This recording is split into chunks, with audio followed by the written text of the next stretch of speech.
is the latest Samsung Galaxy A16 5G, Samsung's newest addition to their bestsellers and their first budget phone that comes with a huge 6 years of major OS upgrade, priced around 280,000 Nigerian naira. But of course, a good smartphone is not all about softwares, right? It has to deliver properly in other features like performance and every other thing to make it a good smartphone. And in this video, this is exactly what we are going to be checking. We are going to establish if the Galaxy A16 5G is a good buy or it is another gimmick from Samsung that you should definitely skip. For the unboxing experience, you get the regular no accessories treatment from Samsung. That means you get just a device, some paperwork and the cable. And that's about everything you get in the box. Nothing much has changed in the design compared to the Galaxy A15 5G, except that the A16 5G comes with a glossy finishing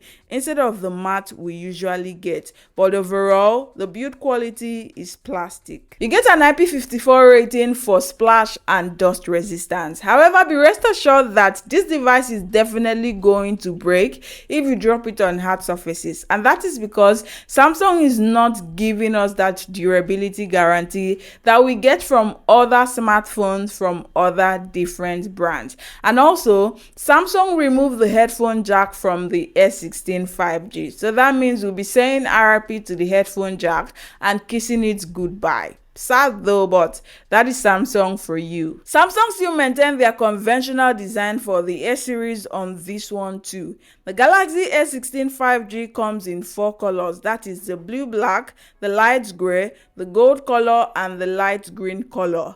This device also comes in 2 variants with different processor. One variant comes with the Exynos 1330 5nm processor, while the other one comes with the MediaTek Dimensity 6300 6nm processor. The display on the S16 5G is the same as what you get from its predecessor. That is a 6.7 inch screen size, an AMOLED display with 1080 by 2340p resolution, and you also get a 90 Hz of refresh rate with up to 800 nits of brightness. Now, although the unit that comes with the MediaTek Dimensity 6300 is a lot improved than what we get from the 1600 plus from the F15 5G, we still have some major and very disturbing issues with this phone. Now, I did mention that Samsung promised up to 6 years of OS upgrades in the Galaxy A16 5G, but the question remains, will the Galaxy A16 5G be able to give the best performance in the period of 6 years? I mean,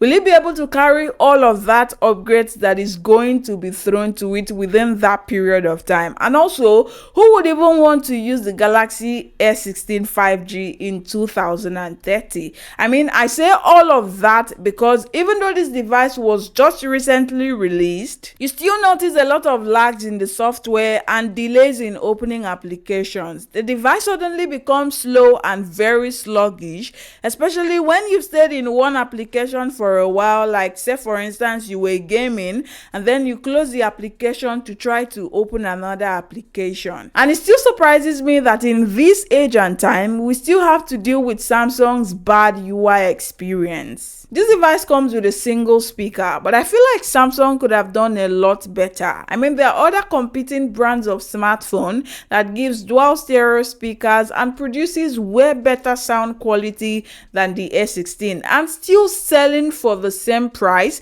that you get this device for. And the Galaxy A16 lacks other basic features like the always on display and worst of it all, a screen recorder. What? Tell me or mention any smartphone that comes without a screen recorder in 2024.